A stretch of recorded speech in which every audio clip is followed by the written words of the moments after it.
Assalamualaikum warahmatullahi wabarakatuh.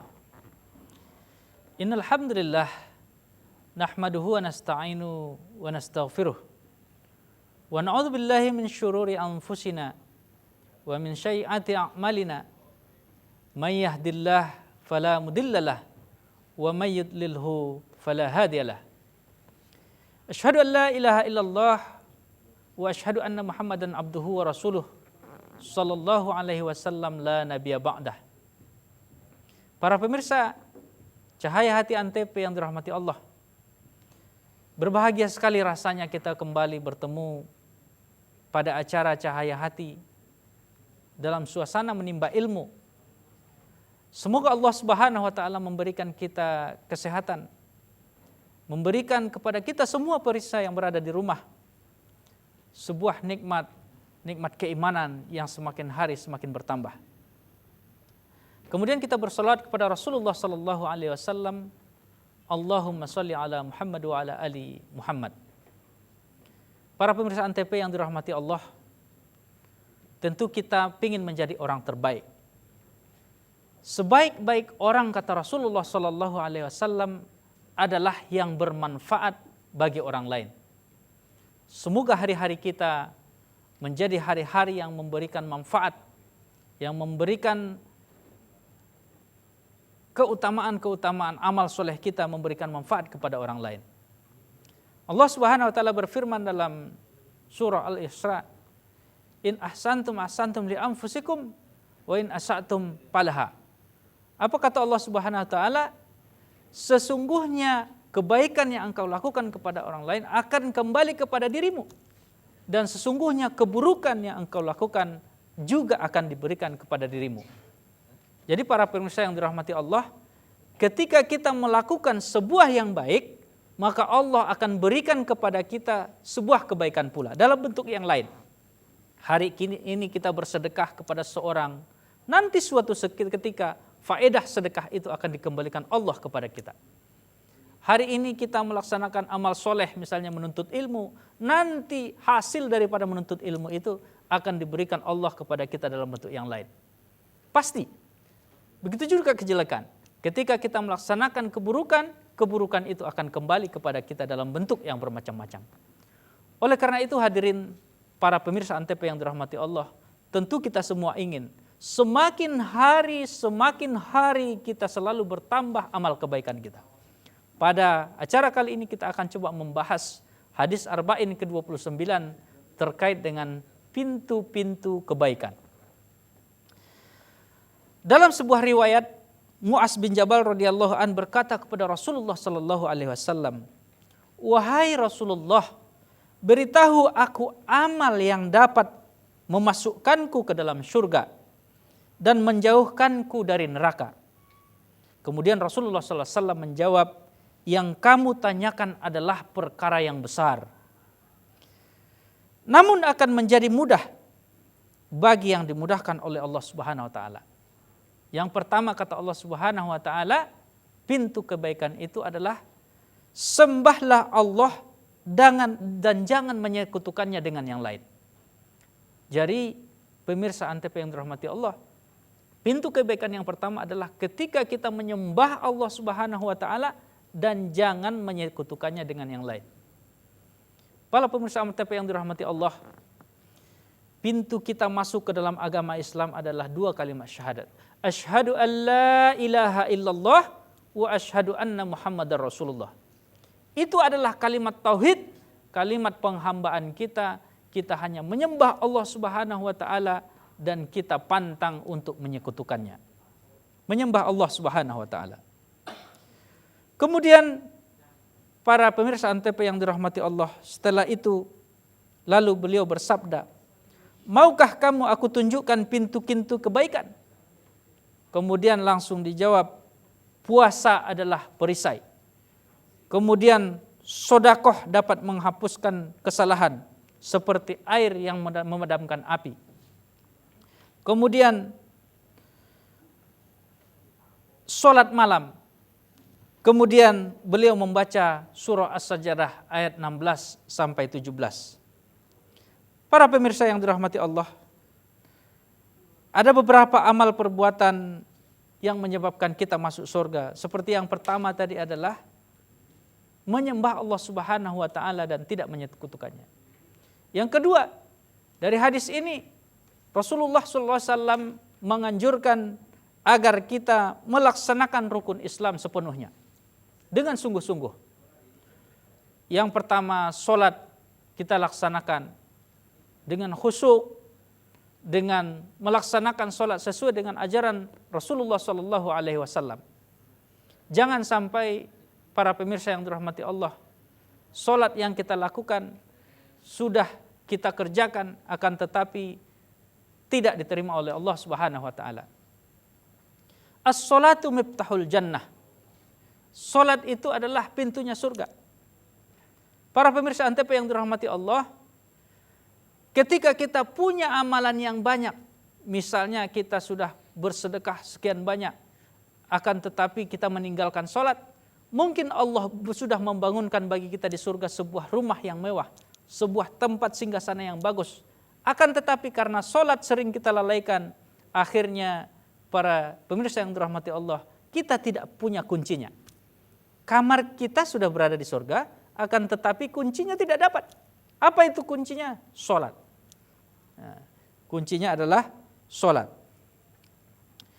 Kemudian juga yang berikutnya, kata Rasulullah SAW dalam hadis ke-29 ini, pintu kebaikan yang berikut adalah puasa yang bisa menjadi benteng, menjadi perisai. Para pemirsa yang budiman, yang dirahmati Allah Subhanahu wa taala. Rasulullah SAW bersabda, "Man shoma Ramadhana imana wa ihtisaban, ghufira lahu ma taqaddama min dzambik."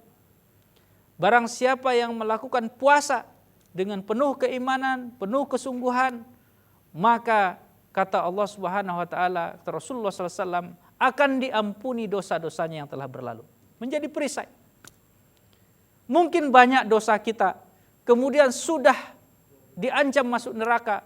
Neraka sudah menunggu-nunggu kita untuk dilahap. Akan tetapi karena kita punya ibadah kebaikan yaitu puasa, dan itulah yang menjadi perisai bagi kita. Para pemirsa yang dirahmati Allah, puasa selain puasa wajib pada bulan Ramadan, banyak juga puasa-puasa yang dianjurkan oleh Rasulullah SAW untuk kita laksanakan. Di antaranya ada puasa Senin Kamis, yang insya Allah dari Senin ke Kamis Allah menjaga kita, dan Kamis kembali ke Senin Allah menjaga kita.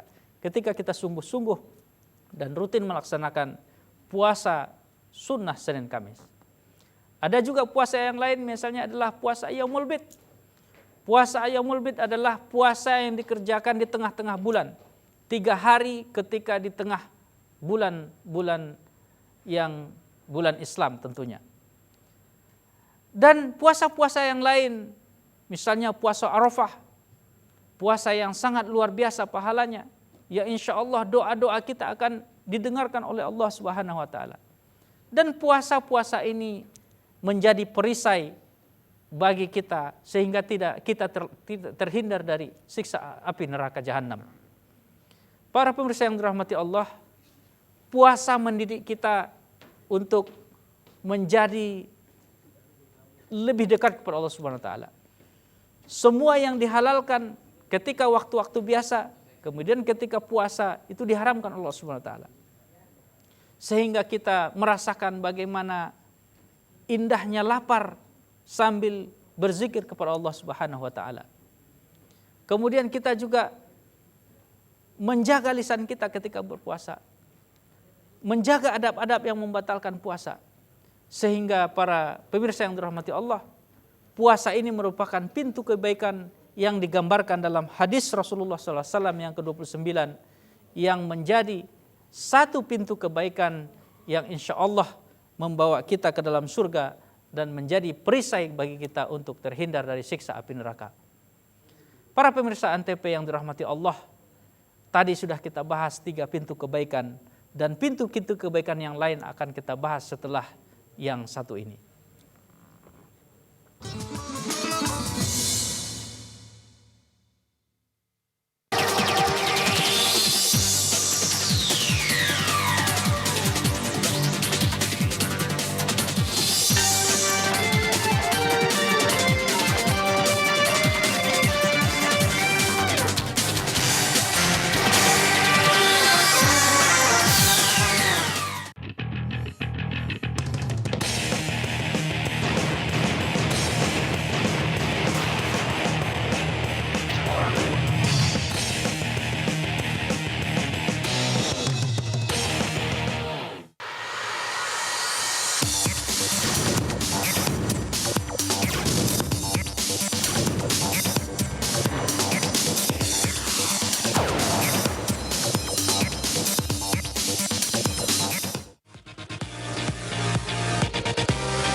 Kami memberikan berita aktual dan secara langsung. Laporan langsung dan terhangat disaksikan warga dari berbagai penjuru dunia. Kita punya banyak berita seru. Paling update langsung dari lokasi. Masih terus digelar oleh Polsek Kebayoran Baru. Langsung dari Simpang Gadok, Ciawi, Bogor, Jawa Barat. Dan pastinya menghibur. Masih soal hewan nih. Pemirsa Selamat Malam Indonesia pengen tahu sejarahnya.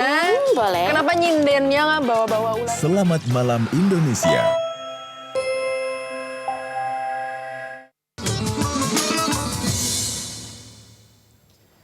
Sahabat Antv yang dirahmati Allah, yang saya cintai karena Allah Subhanahu wa taala. Tadi kita sudah membahas beberapa pintu kebaikan sebagai sarana bagi kita untuk mendekatkan kita kepada Allah Subhanahu wa taala yang kita sarikan dari hadis Arba'in yang ke-29. Para pemirsa yang dirahmati Allah, pintu kebaikan yang lain juga yang digambarkan oleh Rasulullah SAW dalam hadis ini adalah sodakoh yang menghapus dosa. Sodakoh yang menghapus dosa. Yang dimaksud sodakoh di sini adalah memberikan sebagian daripada harta kita untuk disumbangkan di jalan Allah Subhanahu wa taala. Para sahabat dan Rasulullah SAW sudah mencontohkan kedermawanan mereka dalam hal bersodakoh fisabilillah, bersodakoh di jalan Allah Subhanahu wa taala.